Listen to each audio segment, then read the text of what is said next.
My name is Kelsey. I was 17 years old at the time of this event. I'm 5 feet 3 inches.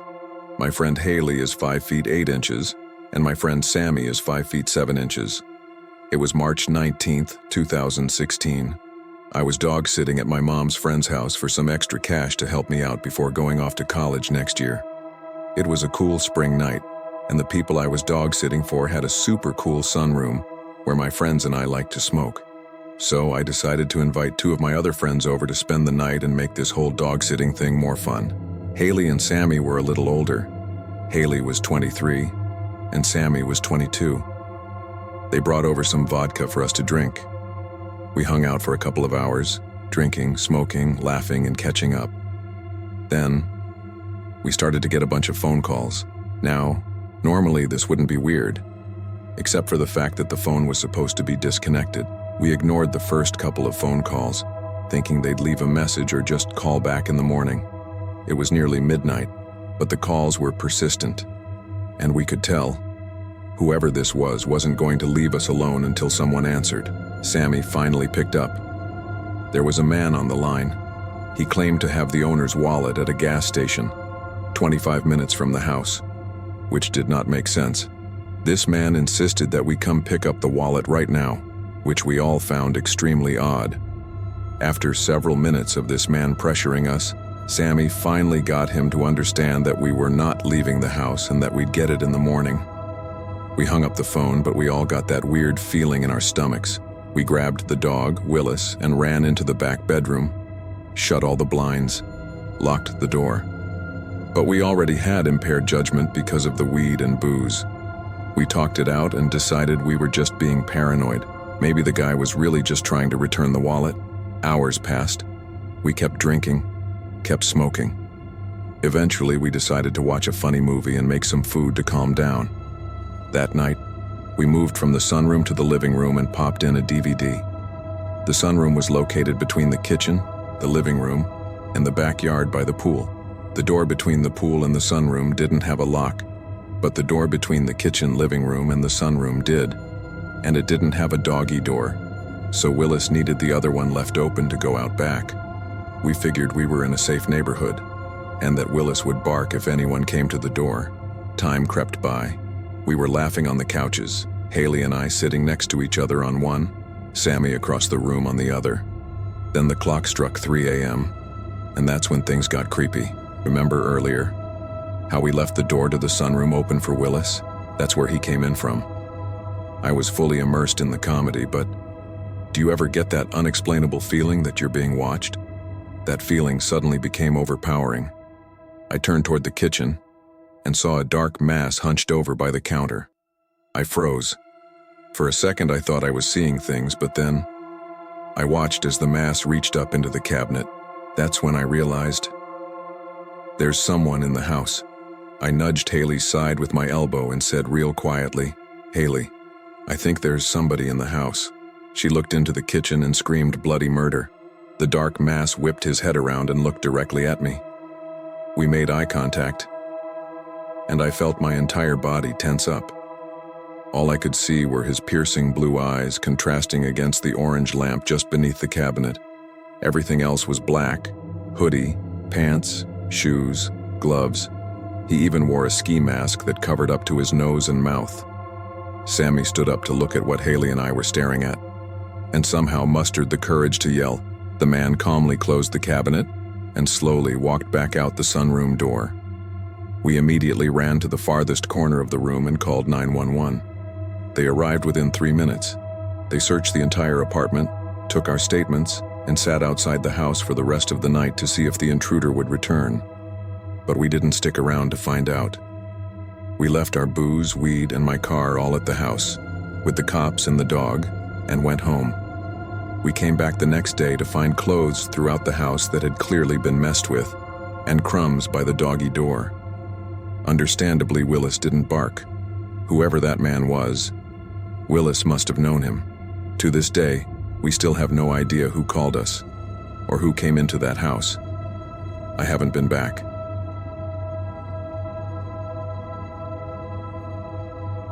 I live alone in a pretty quiet, cozy neighborhood in a suburban town outside of a small city. I knew most of my neighbors, and it felt like our town was just really quiet and calm. Nothing much ever happened, and I was able to just live my life in peace. I'd gotten out of work after a long 12-hour shift, driving home in the dark around 9 p.m. The roads were empty, and the neighborhood was still and dark. Most people had been hunkered down inside from the pouring rain over the past several days. I pulled into my home, went inside, warmed up some leftovers in the oven, and rested on the couch as I settled in for the night. Only 10 minutes after I got home, though, there was a rather loud knock at the front door. I was really put off by it, unsure who it could be or what it could be for. But I got up and saw a man standing on my porch. He had a black rain jacket on and looked drenched. I opened the door. "Can I help you with something?" The man looked at me for a moment. His eyes were droopy, like he was very tired. His face was stiff and motionless. He looked a bit older than me, maybe in his early 30s, with a dark beard and longish brown hair, soaked by the rain. Finally, he answered, speaking slowly and without much emotion. He explained that his dog jumped the fence and he wanted to know if I'd seen it. I said, "No, I haven't seen anything." He nodded in an understanding way, but his eyes wandered past me and into my house. As he slowly turned away and walked off the porch, I closed the door. I thought the guy was kind of weird, but maybe he was just really tired and frustrated, especially with all this happening at night and in rainy weather. I hoped he'd find his dog soon, and aside from that, I went back to the couch and forgot about it. I want to say I was sitting there watching TV for maybe 15 minutes before there was a sudden knock at the front door again. Immediately, I was sure it was the same guy, but I had no idea why he'd come back. I got up, very confused, sort of concerned as well. Sure enough, when I looked out, I saw the same guy standing behind the door. I opened it. This time, I wasn't quite as friendly. I just straight up asked him what he wanted. He had that same cold look as before. The man pointed toward the side of my house and said he saw his dog run into my backyard, and asked if he could go look around back there. The way he said it was kind of strange, though. I'm not sure how to explain it, but yeah, something was clearly not right. To get him off my back, and in case he was telling the truth, I said, "Sure, you can go back there and look around." He said, "Thank you."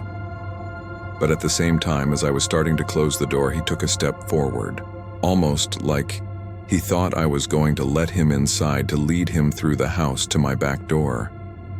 I just continued closing the door.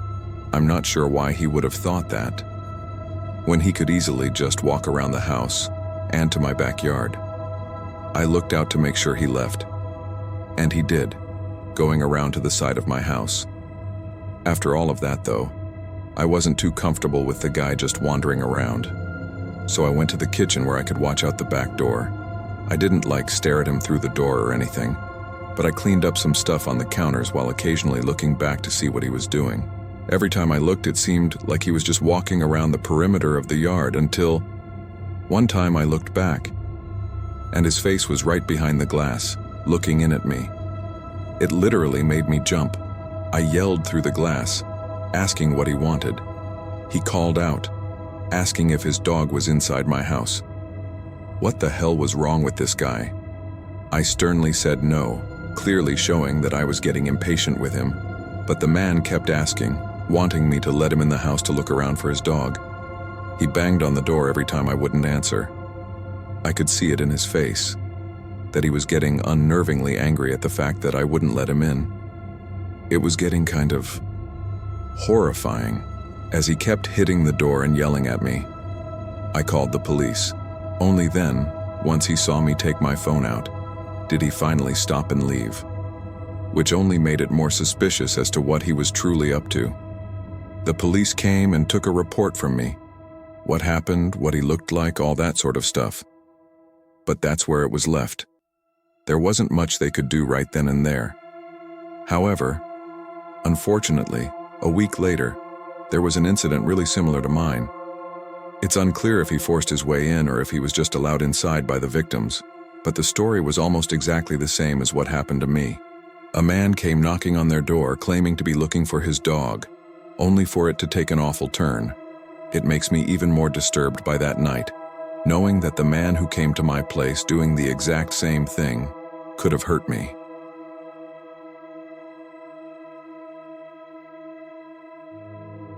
This happened when I was about 10 years old. My sister and I were home alone since it was during the summer. Both our mom and grandmother were busy, so they couldn't stay home with us. We were used to being home alone during the summer, so it wasn't a big deal. The only thing we couldn't do was go outside or open the door if someone knocked. That day, I had gotten up and started playing The Sims 2 in our kitchen. My sister was watching TV in our den. A few hours into the game, I thought I heard the doorbell ring. At first, I assumed it was just part of my game, but I had turned the sound off. So I asked my sister if she heard the doorbell. She replied, "No, I didn't hear anything." She said it was probably just the show she was watching. I brushed it off and went back to playing my game. About 10 minutes later, I saw a reflection on my computer screen. A man in a suit, his hands cupped around his eyes, peering through the glass doors behind me. I turned around and came face to face with a strange man I had never seen before. I had no idea how long he had been watching me. He waved at me, like he knew me from somewhere. I called out my sister's name, who hadn't noticed the man yet. She grabbed the house phone and quickly called our grandmother. Now, we'd seen salespeople before. None of them looked like this guy. He was wearing a full-on black suit that didn't even fit him. And if that wasn't weird enough, this guy was wearing a full suit in 99-degree weather, and he was carrying a briefcase. All the salespeople we'd seen only ever had a clipboard, or maybe a couple of flyers. But this man had a briefcase.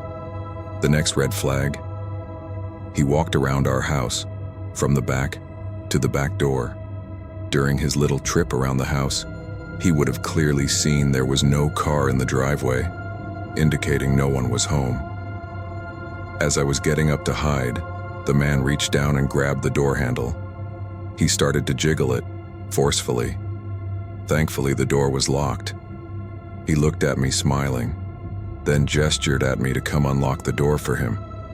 All the noise he was making had now set off our 75-pound lab mix, making her go absolutely crazy.